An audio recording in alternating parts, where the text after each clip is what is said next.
you look bright and awake now, yeah? Everybody's had a chance to wiggle and regroup and get comfy and all that stuff. We got all the wiggles out so we can sit still for just a little while. Yeah? Well, as you know, we have no slides this morning, so it's just me and you. That's all. Now we're coming into the second half of August, and our theme this month has been respect for other nations and peoples. And also, oddly, along with that, gratitude. And I've spoken the last couple weeks about what it means to expand out our boundaries and even our comfort level around letting in more of life and more of the diversity of people around us in our lives and the ups and downs of all of that. And when we're experiencing appreciation for what's in our lives, like the song, we are recognizing that we've had the opportunity then to learn from some of the best people. Sometimes we learn from the best people and we know it, like maybe we've had a great teacher or mentor or friend or grandmother or parent, and sometimes it's the people that it's hardest to recognize who have been our mentors and teachers, the ones that have been more difficult for us. But one of the wise things about learning from others and from the best is asking for help when we need it. So a colleague that was speaking at an unfamiliar denominational church one Sunday was serving as a guest minister and saw in the program an order in the order of service that was not recognizable. Now, this wasn't a New Thought church this person was speaking in. So the service had already started, so he wasn't comfortable asking anybody else about it. So when it came to that particular moment in the Sunday morning service, he just swallowed his pride and he asked the congregation, "What do I do now?" And somebody in the congregation at the back hollered back at him, "You say something and we respond." And completely confused, he was kind of embarrassed, and he just mumbled, "For the first time in my life, I'm speechless." And back as one voice from the audience came, "Thanks be to God." Clearly not quite knowing how that was supposed to work. So when we are learning from the best with gratitude, that's what I said, learn from the best with gratitude. What I'm actually talking about, in a way, it was inspired by a book that I saw the title of when I was doing research for this talk, and it's called Steal Like an Artist. Steal like an artist. And then I came across these quotes that are from the book. Paul Mooney says, "I know a good joke when I steal one." George Balanchine, the famous choreographer, said, "I do not create, God creates. I assemble, and I steal from everywhere to do it."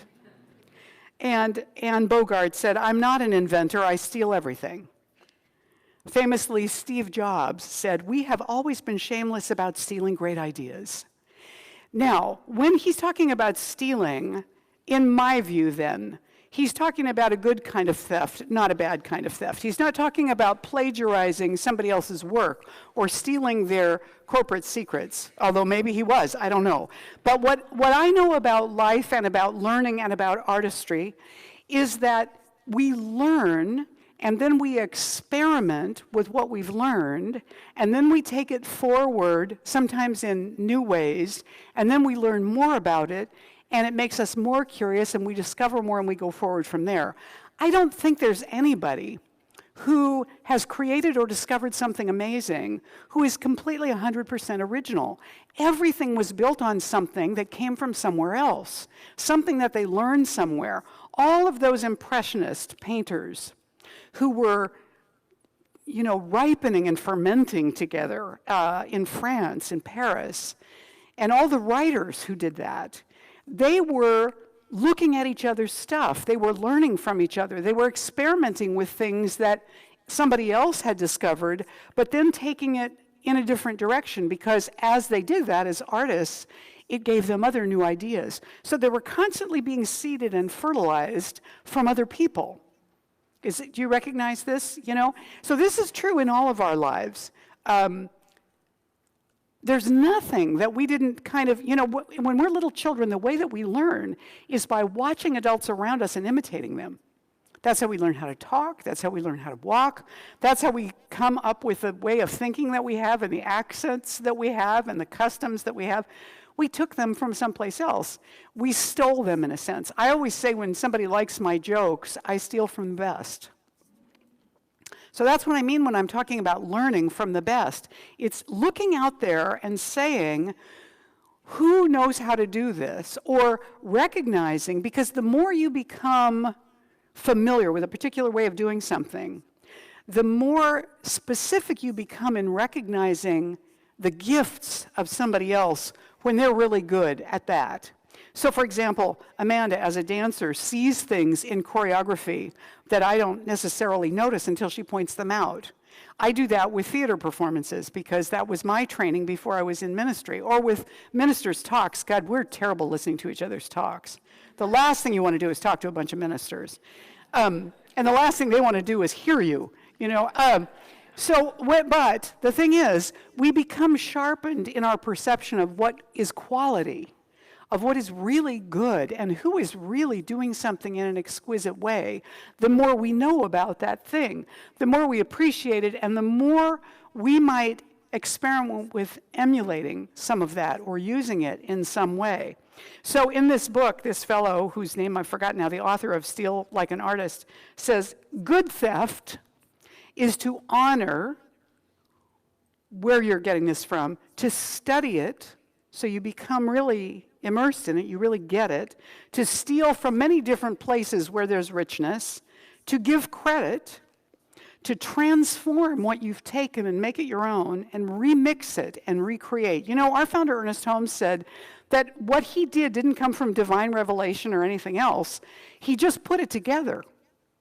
That was his view of what he did. He studied philosophy, he studied science, he studied religion, he studied hypnosis, he went to seances. He looked deeply into all of that. Why? First, because he was incredibly curious. Second, because he was by nature a creative being. As he would say, we all are because we come from that creative presence. It is innate in us. And thirdly, because he was hungry for something. And he was looking for truth. And he was looking deeply into the heart of those different disciplines to see where there was a kernel that was true, that was also showing up in other places, not just isolated to one. And so bad theft, this fellow says, is when you degrade the source somehow, when you skim rather than study. So you just cherry picking stuff. When you steal from one particular person and you actually plagiarize it and put it forth as your own, or when you just imitate it, but you don't take it any further, you rip it off. That's bad theft. So when you're engaged in that kind of learning, you discover something amazing and new. And about a year ago or so, maybe 2 years ago, I came across this YouTube video, and I wish I had the image of this because it's really striking to see it, of this Canadian group from Ontario called Walk Off the Earth, who decided, and they had no agent, nobody knew them. They were kind of a cover band, although they did do stuff of their own. There was 5 of them, 4 men and a woman. And they decided they were going to do a YouTube of a cover of a Gautier song, Somebody That I Used to Know. So they did. But the way that they did it was all 5 of them played one guitar at the same time. 2 of them sang. One of them only had this little twing that he did at the very tippy top of the guitar, above the frets. One of them was just doing the beat on the body of the guitar. And the other 3 were playing different places on the strings. And they did the song. So what they did was they took the song from somebody else, they learned it, and they created something out of it that was completely unique to them. And this was an article when they were going to appear up in Canada in Suquamish. This is part of an article. When Johnny Illuminati of Canadian rock band Walk Off the Earth first came up with the idea of covering the Gautier song, Somebody That I Used to Know, in a video on YouTube, he had no idea the unique arrangement would garner worldwide attention, as well as critical acclaim, and give the Burlington, Ontario group its big break. The video, featuring all 5 members of Walk Off the Earth playing the song live together on one guitar, quickly went viral and earned 127 million views in just 4 months. After the Somebody That I Used to Know video went viral, the band quickly built up a loyal, adoring fan base with no help from record labels, booking agents, or management. It was a perfect storm, said Illuminati. The song was incredible, giving credit to the songwriter, and it captured something people hadn't seen before, and it led them to the other 30 videos we already had online. It also got them a recording contract with Columbia Records. What they did was they stole from the best. But they didn't leave it there. They weren't pretending it was theirs. They weren't imitating it. They took it, they gave credit for it, and then they created it into their own expression, their own interpretation, their own way of doing it. So each one of us has a unique expression of the divine presence. We have been watching and imitating and learning and receiving from all those who came before us. We have received their legacy. It's been given and handed down to us. That's our inheritance. Whoever you are today, you didn't make that up out of whole cloth. Neither did I. We came from somewhere. And wherever we came from, we received gifts of those in our lineage, whether it's spiritual, family, or otherwise. Sometimes it's intellectual or in our careers or whatever it might be. We have received and taken that in. So I want to ask you some questions about that this morning in actually looking at experiencing gratitude for what we've been given. Gratitude for what has made us who we are. Gratitude for what has brought us to this place on our path, which can include some pretty difficult things as well. So first, I want you to close your eyes for a minute and think about whose influence changed my life. Maybe more than one person, or maybe one specific one sticks out. Whose influence changed my life?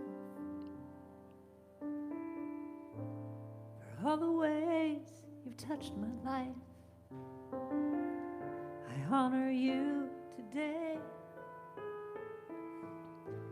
You're an angel in disguise, and so I say, thank you, thank you, thank you, thank you, thank you, thank you, thank you, thank you, thank you, thank you, thank you, thank you. Now I want you to move on from that question and ask yourself this one, which is a little bit deeper. Whose example changed me? Whose example changed me? So before we were looking at your life, now whose example actually changed you? Go back in your mind, see who that is in your life. Who are those people that you are different today because of them? Every day you give your heart, and everyone can see it. Loving grace is who you are, and I can feel it. Sing with me, just say, thank you, thank you, thank you, thank you, thank you, thank you, thank you, thank you, thank you, thank you, thank you, thank you. Now also, you have been given unique gifts that you've come into this life with. that came from unnamed people and places everywhere, and your former lives, if you believe in that you brought these gifts in with you for a reason and a purpose. So I want you also to ask yourself, how have I been blessed? What gifts have I been blessed with? Who am I as a gift? How have I been blessed? I'm so grateful for everything, for each and every day. Every moment is a blessing. So the prayer that I say is, thank you, thank you, thank you.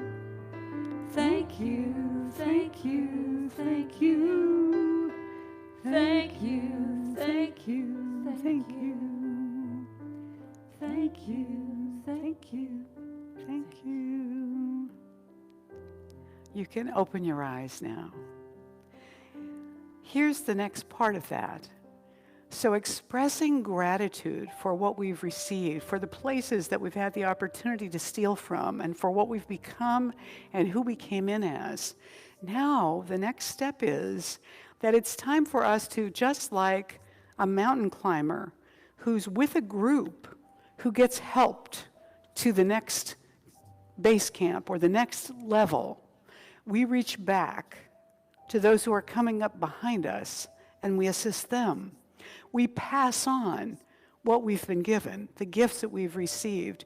We make it easier for the next person to be encouraged and empowered and to have the strength and the stick-to-itiveness to look at us ahead and let that motivate them to come forward.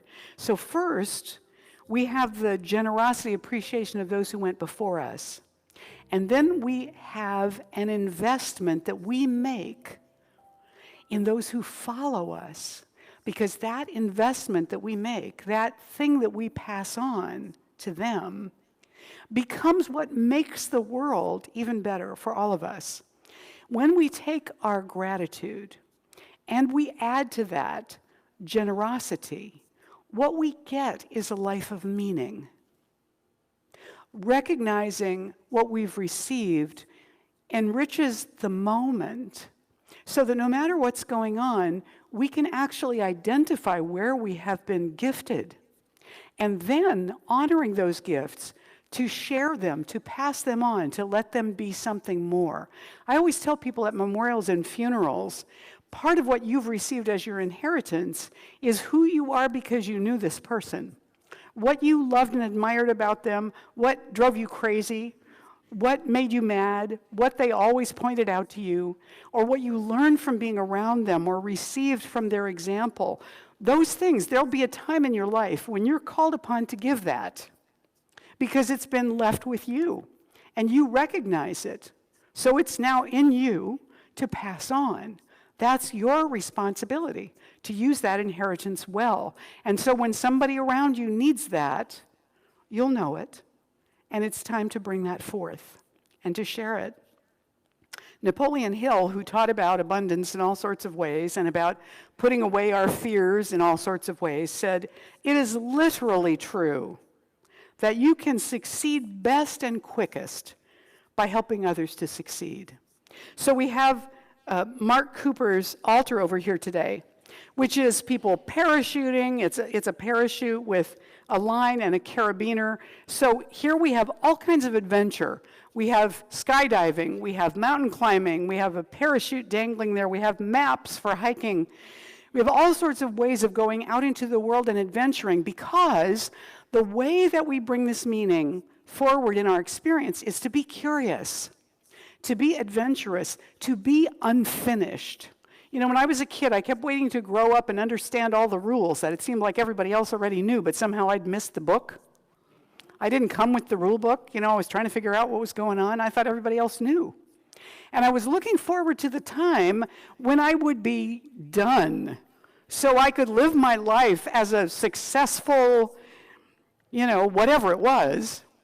And Now, at this point in my life, what I recognize is, well, that would be the booby prize, wouldn't it? Because I'd really be a booby if I thought that I had arrived and couldn't grow anymore, couldn't learn anything, had no curiosity, just did the same stuff all the time. That would be dull. So the adventure, the curiosity, the risk of being ridiculous or wrong or revealing our shortcomings, which we do all the time when we're actually authentic, you know. We get to be great and we get to be idiotic, all of it, the whole gamut, the whole range. So when we're looking at those that we're grateful to, it's like a namaste bow of gratitude for what was given, the recognition of what was given. When we are generously passing on to the next people right behind us, when we're mentoring them or we're responding to their request for advice. By the way, don't give advice that isn't requested. It's really irritating. But do be willing to share when advice is requested. That's the namaste to the generation or the next group coming behind us that says, I trust you with this, and I know that you're capable of using it well. So that's the namaste bow in generosity to those coming after us. And so what we want to be able to do is these 5 things.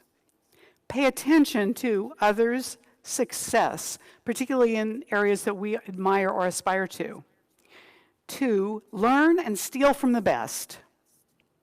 3, apply that learning. 4, dwell in gratitude for those examples. And 5, extend a hand to help those coming up behind us. I don't know if you know who Leo Buscaglia was. Do you know who he was? He was Dr. Love, Leo Buscaglia.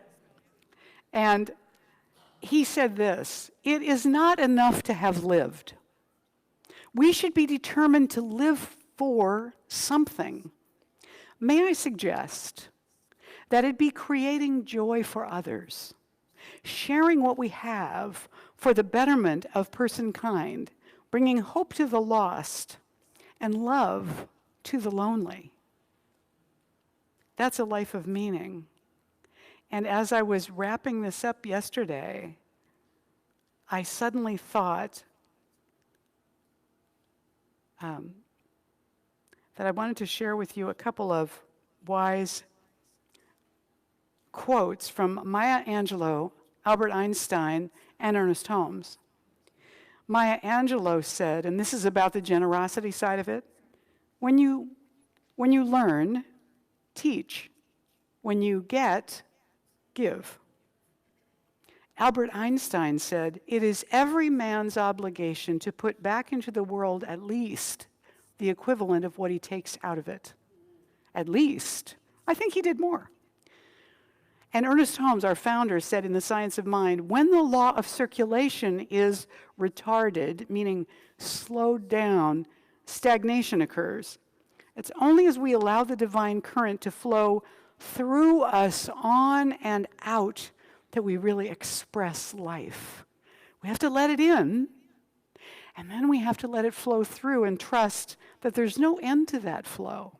There's no limit to what is available to us. And finally, this, which I think is our charge for today, although it's spoken in the first person, from the Gospel of Luke. The Spirit of the Lord is upon me, because he has anointed me to preach good news to the poor. He has sent me to proclaim release to the captives and sight to the blind, to deliver those who are crushed. In some translations it says oppressed, but the word crushed seems so much more beautiful to me, in so much more poetic in some of the translations.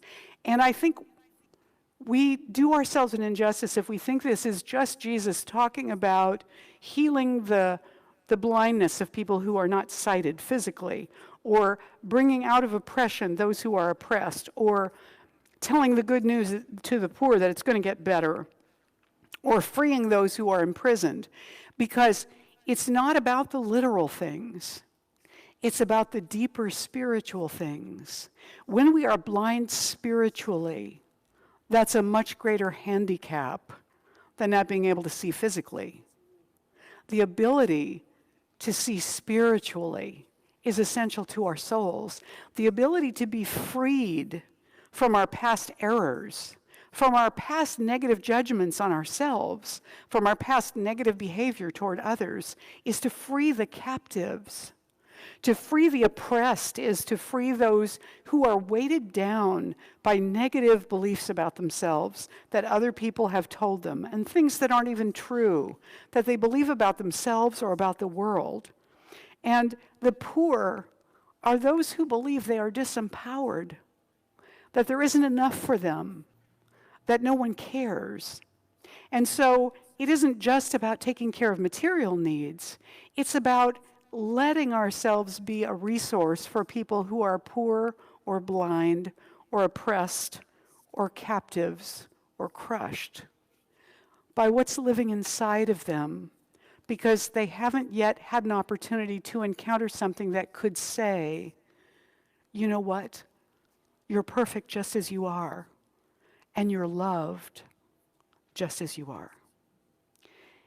I'm inviting you this week, and myself as well, I'm listening too, this message is really for me, to, when we remember it this week, to intend to live as a blessing, not as somebody who spouts these words to everybody that we meet or corrects their thinking, but rather that we, when we encounter that, we claim the spiritual truth for them inside us, the deepest, highest, most profound spiritual truth of who they really are, no matter what it looks like. We claim that for them. We cultivate that inside ourselves for them. And it opens a blessing to them that is available to them in the instant that they begin to question the negativity that has been planted in there. So this week, we become bearers of the good news. Hopefully, just by being who we are with one another and out there in the world. Namaste.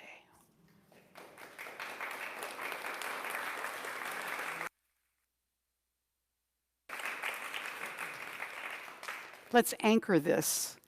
Let's just take a moment to anchor this. So I invite you to imagine that your heart is full of light, full of light.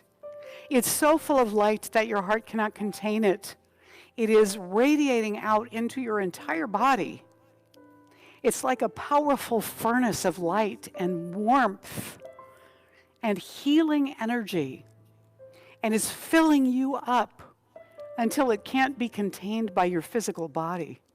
And it's flowing out through you into the room.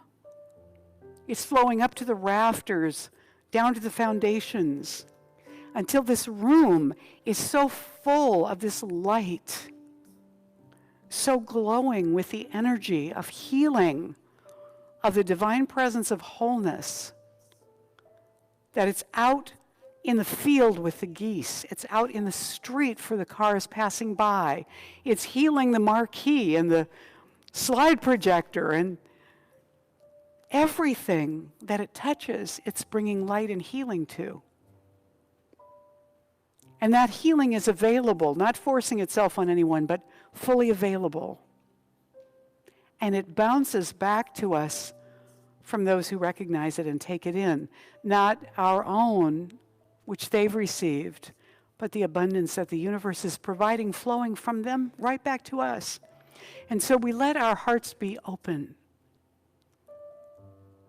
We let there be a free flow through our hearts of divine presence as loving light, as attention, as gratitude and generosity. And we are moved to deep gratitude to accept this charge and know that this is true right now. And so with peace, we send this word out and let it be made manifest everywhere throughout the universe. With grace and gratitude and generosity, together we say, and so it is. I am